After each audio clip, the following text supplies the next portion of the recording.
done this program since 2007. So in 2007, we had 10 communities all around West Virginia that got selected for this. And I know probably some of you would want to know what kind of successes and things came out of that. So I have some documents that kind of outline what happened in those communities, and most of those teams are still together now, and they're still doing things. So Shinston was a good example. Yeah, Shinston used to be just a stepchild community of Clarksburg, and now it's basically self-sufficient. I mean, people don't have to travel to Clarksburg now to get things, and they've done a lot of housing projects there. They have a lot of home-down houses and things like that. So they've been able to really fix up their downtown area and fill up storefronts and things like that as a result of this program. So at the kickoff, there'll actually be a spokesperson that's from their team that basically testifies that none of that change would have happened without this program, without the coaching. Is it Kathleen Pinnock? Ever heard of it? Because Kathleen Pinnock is really involved in that community. And I think that team still operates and still does things. So, I mean, I know one of the concerns is that you all also got accepted into On Track. And that's actually the first time that this has happened. So none of the 10 communities that we had in 2007 were On Tracks or Main Streets. In fact, when we were recruiting for this program, we tried to recruit communities that weren't currently On Track or Main Streets because the feeling was that they already kind of had some plans in place and were moving forward with things. These programs, though, are different. I'm actually in the process of scheduling a meeting with Nikki from the development office to see, since this is a first, this is kind of a guinea pig for these two programs, how they can parallel each other and how they can complement each other. Because they certainly can. Blueprint is very flexible, as in it creates a plan based on what the community wants, coming from different sectors. So that's why we recruited specific people on the team, so that the plan doesn't become too heavy, too government heavy, or too community organization heavy. It's a good balance. And then we put the bankers on there to inform the communities of what products Federal Home Loan Bank is going to offer specifically to Blueprint communities as a result of this. So there'll be some banking products that will be offered and won't be offered to any other cities in West Virginia, just to the 6 Blueprint communities we selected. So that's one of the advantages. On Track, I was on the On Track board when I lived in Elkins, and it's actually really focused. I mean, there are 10 steps that you want to take, to become a Main Street ideally, and you can kind of take your time with that. Some communities remain on tracks for a while, but it's more focused. This is very flexible in terms of how you design your plan and what you want to do going forward. So if there's something in On Track that you can't address in the community with On Track, you could address it with Blueprint. So I know that's probably, this is going to be interesting to see how the dynamics of this works out, because we definitely, one of our missions in the hub is to avoid redundancy in communities. So we certainly don't want to duplicate or replicate what you're doing with On Track. So when you come to the orientation at the kickoff and you meet your coach, that's when you'll start to relay your ideas to them about what you see your community looking like in the future. And Blueprint doesn't have to focus just on downtown. So if you want to use your On Track program to focus on your downtown, maybe use Blueprint to address dilapidated housing outside of town or something else, you can do that. Blueprint does not always focus on downtowns. In fact, I think only 2 of our 6 teams are really honing in on their downtown area as a focus. People are doing other things with it. So, can I interrupt? Yeah. Is everyone here? I know probably all around there that we got the On Track approval a few months ago, and also actually it came down the same week. Yeah, and we didn't know that you all had applied for it.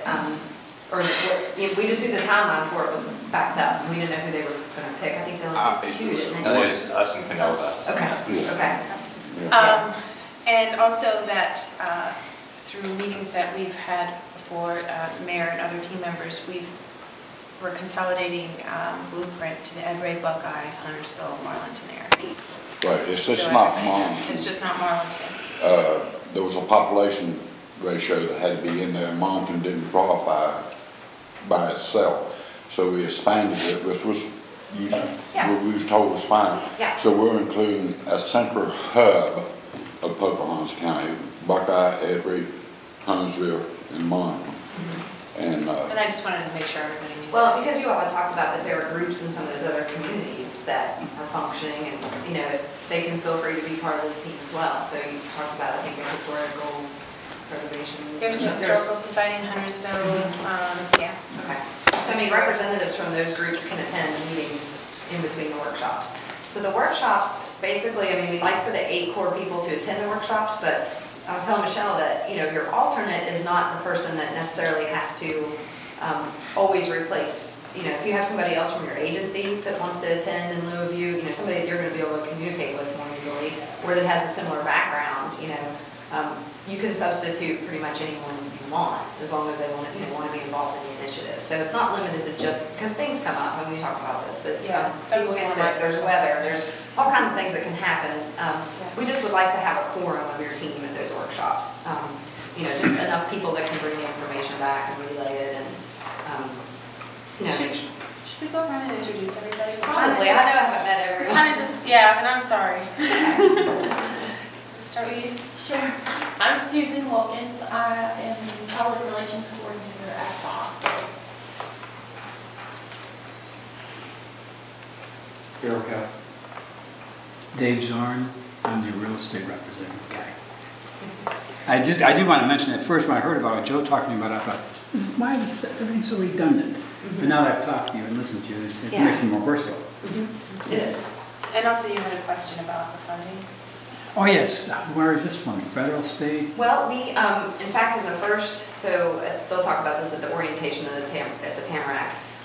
We help the communities usually raise that. I mean, there are some communities that just have money in their city budget and they just put that money up. But that we know that that's not the case in every community. So in the first 2 workshops, we'll help you raise the money, and everybody's always been able to do that. So it's never been an issue. You get it back at the end. And you get it back in the end, plus it's almost used kind of like match to provide technical assistance. I think it ends up being $5,000 to $7,000. We think we might be able to leverage some additional funding, so it might even go beyond the $5,000.